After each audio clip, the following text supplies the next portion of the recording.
Here we are, March 17th. It's Usyk Classic weekend and the big race was yesterday. So we are taking advantage of an awesome trail just outside of Talkeetna to mush a couple teams of dogs. You see the sweeping view of the Alaska range. Big wide open river.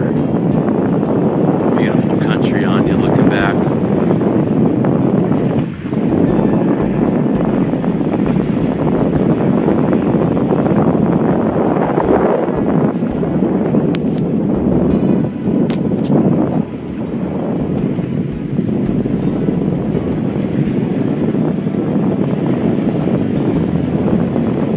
My dog starting in the back, the wheel dogs on the right is Ursa, on the left is Eddie.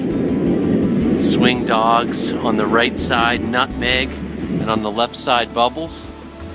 And then in lead, up in front on the right is Eggs, and on the left is Ambler. What a phenomenal day of mushing. What a beautiful spring, beautiful March day. Hardly a cloud in the sky. Temperatures probably in the teens right now. Probably warming up into the 20s by later. Nobody on the trail.